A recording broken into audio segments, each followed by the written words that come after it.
Thanks so much for that, Meghna. We all know, in fact, Mr. Sanyal as a member of the Prime Minister's Economic Advisory Council, but he wears very many hats. Not just an economist, he's also written a lot of books on history, more recently on our entire freedom movement, about the entire history of 1,000 years before that. And very, very interestingly, I'm going to talk to him about a project that he has, related to history, of course, that he just told me 15 minutes ago and surprised me very pleasantly about.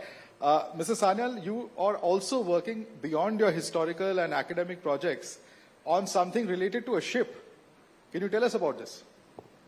So, as you just mentioned, I've written many books. One of the books I wrote was called The Ocean of Churn, which is a history of the Indian Ocean. And the reason I wrote that book is that for reasons that we can debate, our history is very often told to us as a terrestrial, landlocked history. Whereas, in fact, if we just look at a map, look, we are the only country in the world which has an ocean named after it. And not surprisingly, a very large part of our history is actually maritime. And yet the only thing we hear about it, the Cholas did some raid on the Indonesia 1,000 years ago. That's pretty much the sum total of what you will hear. Whereas, in fact, we have probably the most colorful maritime history of any country in the world, going back to the Bronze Age. I mean, there were Indians sailing to Mesopotamia 5,000 years ago. So I thought that one way of rediscovering it is to actually build a ship from, thousands of years ago. So I did some research as a part of writing that book, but then later on built on it. And then discovered that there are still a very small number of people who have retained the technique of building ships by stitching them together. Now, they haven't built for many generations a large ship. They built coastal, small boats, etc. So when you say stitching them together, this is without nails, without nails. Modern carpentry. Yeah, they're interlocked they're interlocked and stitched together with using coir ropes. So it's a completely unique technique. The technique was used for thousands of years for Indians to build ocean-going ships. It's now rapidly dying out, but I thought that before it dies out, let me get hold of these guys. And then, based on a painting in Ajanta and a book called the Yukti Kalpataru, which is an ancient book written by Raja Bhoj in the 9th century, and then other evidence that I also gathered. So, putting all together, we are now building this ancient ship, built pretty much with it's got pretty much nothing modern in it, except the toilets. And we are, it has no nails in it. So we are building this ship. And as we speak, it's being put together by this last group of people who remember this technique in Goa, in Diwar Island. And what's very interesting, ladies and gentlemen, is that it's not just a showpiece. You're actually going to sail this down all the way across various Asian countries. And that's going to be quite a task. You're going to be sailing with it. Yes, I intend to sail with it. Why would I take all the trouble and not let somebody else have the fun? So, the ship is being put together, and about a year from now, we will have it in a position to put it in the water. Then it'll take some time to test it and kit it out. But in December, the Honorable Prime Minister and His Highness the Sultan of Oman made a joint declaration that the very first voyage of the ship will be from India to Muscat, from Mandvi to Muscat, to be precise. It's a three-week voyage. And if that succeeds, we will then take it to the other coast and try and sail from Kalinga, or Odisha, all the way to Bali to recreate the Bali Jatra. That's probably a 2-3 month voyage. So that's some distance away, but... And 2-3 months. Round of applause. Because it's not going to be easy. There are no modern amenities on this ship. You won't have any electricity. You won't have any kind of navigation. No air conditioning, blazing hot. And, there'll be storms and other nasty things that will happen. And remember, we also don't know exactly how the ship will behave in water. Because, as I said, the hull is flexible since it's stitched together. It's not nailed together. It doesn't have a proper rudder. It has a trailing oar, which is what ancient ships used to use. We don't have lantern sail. We are using square sails, which is a type of sail that was used in ancient times. But remember, modern sailors don't use this. So my crew, which the Indian Navy is very kindly providing, which will be about 12 people from the Indian Navy, these sailors are expert sailors in modern ships. But when sailing a new ship like this, they will have to relearn the whole thing. So I am very grateful to the Ministry of Culture and to the Indian Navy for supporting this somewhat madcap project of mine. Well, that's my next question. Why would someone like you, who could very easily have an air-conditioned office in North or South Block or some other corner of Delhi, someone who's known for writing books and perhaps more recently a Netflix series, why would you take on a project like this? So I think this is important that you understand what is the aim here, and why I am doing this despite having another whole area of work in building the economy, which is running the world's fastest growing economy is also a full-time job. The reason is that you need to understand that we are not just building an economy. We are rebuilding a civilization. And because we are rebuilding a civilization, it requires a much wider ambit of things that you need to build. You need to build the ship. You also need to build the highways, the airports. You need to have the startups. And this requires us to have a certain sense of ourselves, a certain aspiration. So this requires, we need to break out of this hum gareeb the, gareeb hain, har kisi tarah se gareeb rahenge mindset and begin to aspire. So when that requires a certain culture of risk-taking, adventure and so on, which is inherent in also sending spaceship to the moon. Let's build our own parliament and let's build this ancient ship, because it's part of getting ourselves out of this mindset, which has been, by the way, to something we sell to ourselves, but in fact been sold to us during the colonial period in particular, that somehow we were a peaceful, passive people. Other people came and always colonized us. We never did anything actively. So we need to break out of that mindset. All right. So this is also what you refer to in your book, The Indian Renaissance, when you talk about the 1,000 years of decline.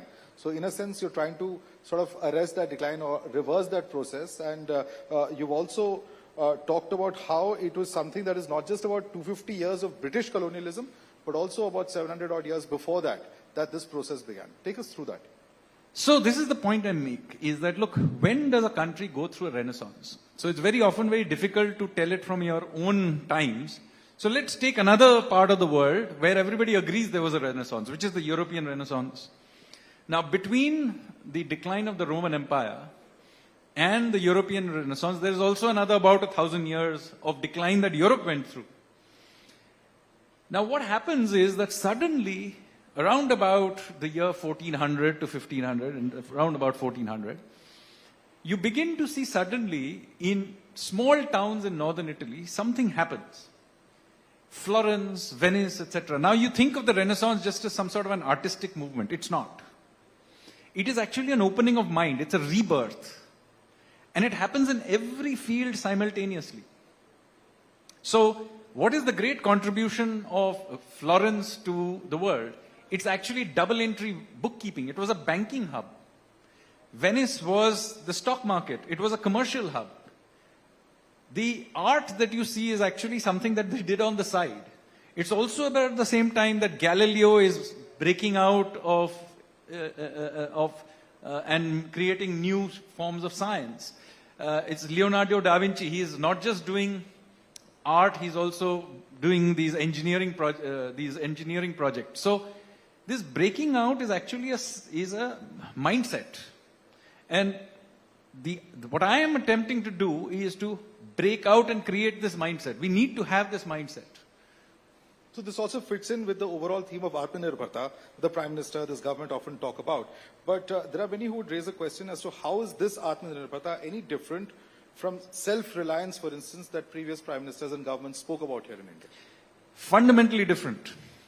So the 1950s Atmanirbharta is born out of fear that we can't compete, we need import substitution. Here that is not the case. We want to create capabilities here. We don't mind foreign, in fact we encourage foreign companies to come here. This is not about protecting the ambassador car. Right? We want to compete in the rest of the world and capture markets. We just want these capacities to come up here. Also, we don't, when we say Atmanirbharta, what do we mean? I'll give you an example.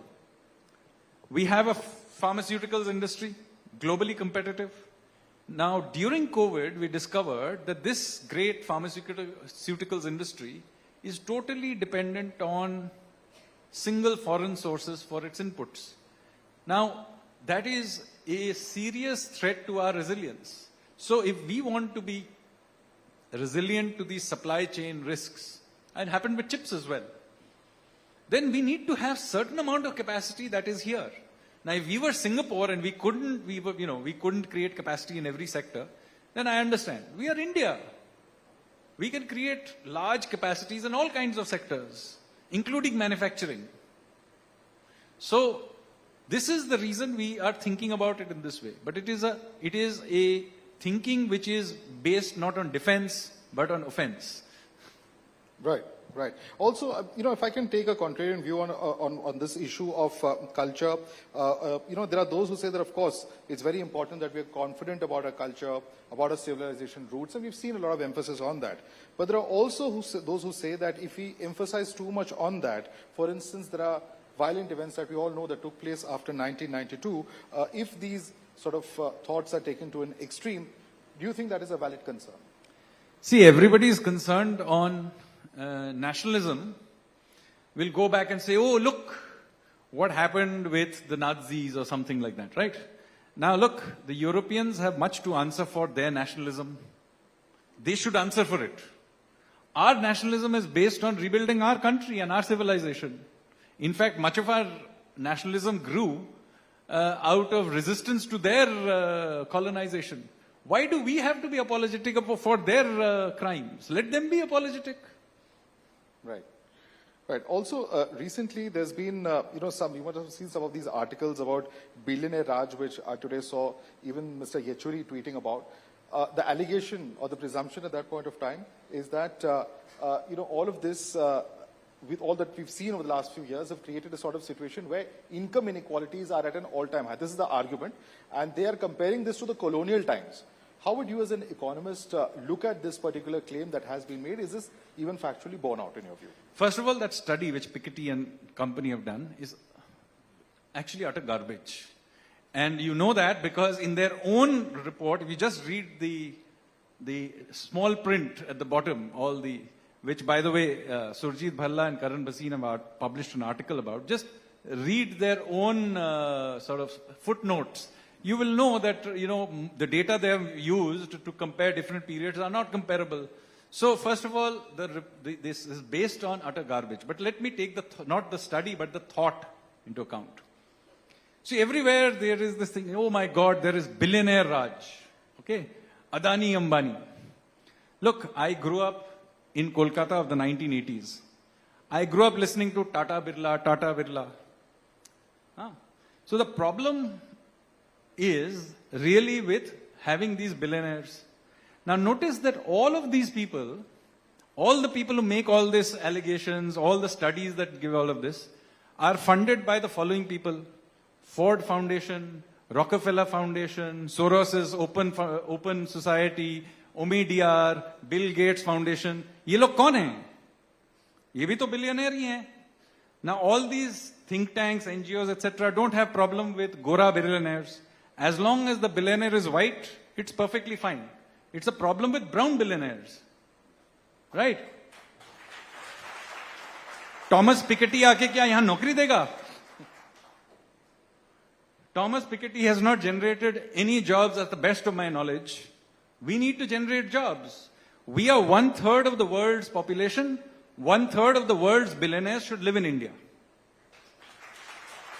That's our fair share. All of these people are very proud about celebrating their billionaires. आप America जाइए, they celebrate Bill Gates, Elon Musk, and so on. They have a problem with us celebrating our billionaires. I think we need more billionaires and first generation billionaires. So that is what we should aim for. Not fewer billionaires, more billionaires. Right. Very interesting point of view there, indeed. And in fact, I'm told that we have some images ready of your ship that we were discussing a short while ago. Let's quickly get that on the screen so that we can show what, in fact, Mr. Sanyal is talking about and the kind of difficult circumstances. If we can quickly get those images on the screen and you can describe them to us. I believe we have it on the screen here. Are we going to get it on the screen? Or I don't think they're up. Okay, whenever it comes up. Whenever it comes up yet. But let me ask you a couple of other questions. You've also spoken very interestingly, and your Netflix series that has come about, it's going to be talking a lot about the revolutionaries and several of the lesser known freedom fighters. What inspired you to do that? Was there some particular thought processes, perhaps your own personal experiences that drove you to that? See, the book that I've written, Revolutionaries, which came out last year, is about the armed resistance to British colonial rule. Now, the way the official story of our freedom struggle is that it was somehow uniquely non-violent, that we politely asked the British to leave and they left. Bina khadak, bina dhal. But the fact of the matter is, the resistance to British rule has a very long history and much longer history of armed resistance, going back to the Marathas, Sikhs, polygars and so on. But into the 20th century of a very well-organized revolutionary movement. As it happens to be, both my mother's and father's family were involved in it. And this story is somehow never told. You have these occasional sort of stories about individual greats, Chandrasekhar Azad did something, Bhagat Singh did something. But you're left with the impression that these were random acts of resistance. Brave maybe, but didn't add up to anything. But in fact, it was an organized movement with clear objectives, which was sustained by the same people over and over again. So, Raj Bihari Bose, not Netaji, it was Raj Bihari Bose who set up the INA in Singapore in 1943. Now, Raj Bihari Bose has actually almost succeeded in doing the same thing in the First World War also. He had escaped to Japan because it fell apart, the Gadar rebellion. But why I'm telling you this is that this was an organized movement over a half a century. And this was only the last part of the armed resistance. So this story is unfortunately not systematically told. And all I've done in the book Revolutionaries is to put it together, show that these are the same characters repeating themselves with a clear mandate of whatever objectives. In fact, it is the revolutionaries who first came up with the idea that India should be totally free, not a dominion, that India should be a democratic republic with full universal franchise. This was at a time when the Congress was still demanding dominion status, and even Britain did not give vote to women. So it was the Indian Republic of today, the Democratic Republic of today, is the brainchild of the revolutionary movement. Right. What are we looking at happening over here? Because there are those who say that we are looking at a rewriting of history. There are those who would say that this is a distortion of history. And there are those who would say that this is just a correction or setting the record straight of what didn't happen for so many years. How do you look at it? Read the stories I'm putting together and telling. For example, just take the revolutionary piece. Just this story, and my book is fully referenced. And these histories are not long ago. They have happened almost within living memory. I, in fact, personally knew many of these people in the 80s because some of them survived into the 80s. And so there are lots of records, there are personal testimonies, police records, newspaper articles, all kinds of evidence for how our freedom struggle was fought from the armed resistance perspective. And they have a completely different and entirely intellectually coherent explanation for how India became free. Now, it is possible that there are other views of the world, but look, that's fine. This story too needs to be told. Right. Let me bring you on to the economy aspect as well. While we've grown at 8.5%, 8.4%, I beg your pardon, in the previous quarter, these numbers, of course, are impressive. There are some doubts being raised about the authenticity of the GDP numbers. Mr. Arvind Subramaniam, the former chief economic advisor, said that the latest GDP numbers are mystifying, and he believes that they do not add up. He's spoken about FDI coming down as well as corporate investment below 2016 levels. How do you respond to this? It may be mystifying to him, but there's nothing very deeply mystifying. You can look at the data, it's publicly available. You're all from, many of these people here work in companies or run companies, look at your own balance sheets. Can you not see the growth in top line and bottom line? Just drive around any major part of India, any major city, can you not see the construction of infrastructure, the construction of housing, of offices? Can you not see it? You can feel this. This is not theoretical thing. In fact, some of the negative aspects of this rapid growth are also visible. The wonderful air that we have to breathe. Right? The pollution is also a part of this. So, point of the matter is it's visible. Now, you can, debate about double deflation. Maybe the deflator should have been a little bit up and down. Okay. I mean, willing to debate it, and there are different stories on that.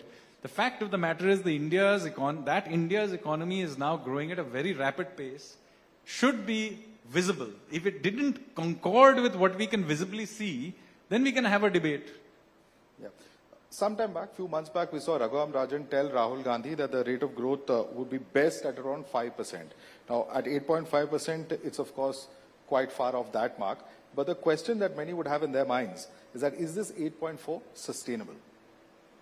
First of all, I can't explain what Raghu had in mind. That you should ask him. But as far as 8.4 is concerned, let me tell you that a lot of this is being driven entirely by internal generation of growth. We are getting no help from the rest of the world, because the rest of the world, most of our markets are not growing. I mean, Japan is in recession, Germany is in recession, UK is in recession, the US is growing, but there are all kinds of issues with it. So, this is internally generated growth. Now, just before me, Professor Panagaria was here, and he was saying double-digit growth. Now, look, it's possible for us to hit double-digit growth, but I would actually be rather careful about it. This whole game is about compounding growth. So, is this machine that we have brought here capable of generating double-digit growth? Yes, it is, but under very favorable external conditions only. We should not attempt to grow this economy by anything more than what it is growing now if the external environment does not dramatically improve.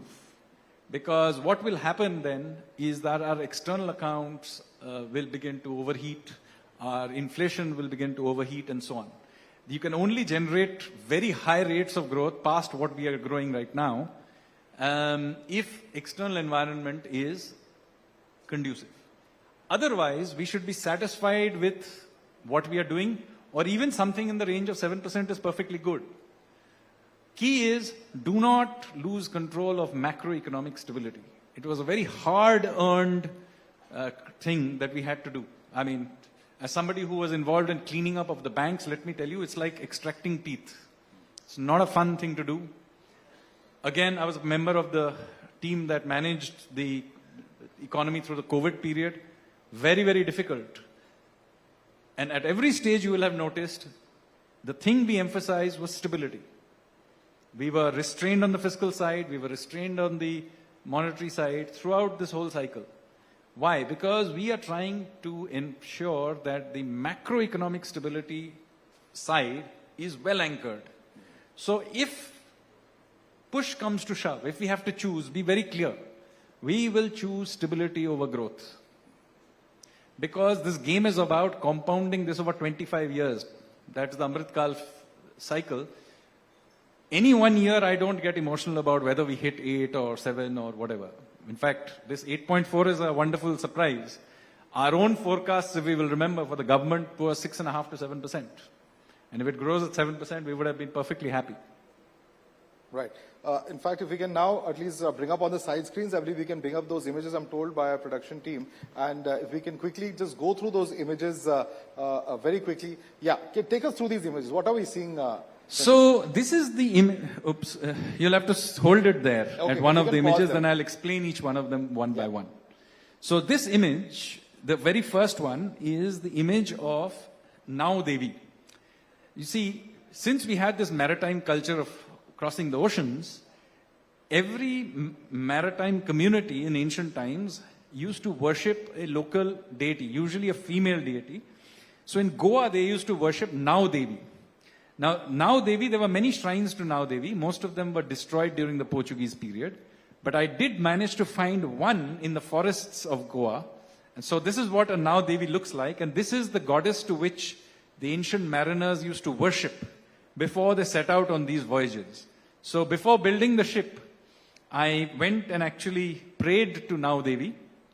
And so this is the shrine of Nau Devi. So next image.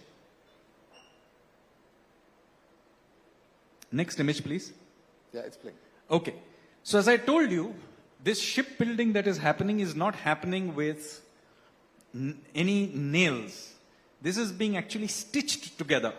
So this is the image of how this stitching is done. You can see a specially prepared coir rope. This is not any old coir rope. A specially prepared coir rope is used, and the holes are made in the planks. And then the coir rope is taken through them, and then the holes are fixed with a gum called kudrus. So this is how it is done. So this is one image. If you move to the next slide. So this is what the ship will look like. It's going to be 21 meters long. So it's about 65 feet long. So it's not a small ship. It will be about this length of this stage, perhaps. From the 4th century, you said. Yeah. So it's from the 4th century because it's based on a painting in Ajanta. And you can see the square-rigged sails, which I told you are a particular kind of sail, which means that you cannot sail too much of an angle to the wind. You have to sail basically with the wind, which puts all kinds of restrictions on how you sail it. There is no rudder. You can see there's a trailing oar. And there are many other features which are completely pre-modern.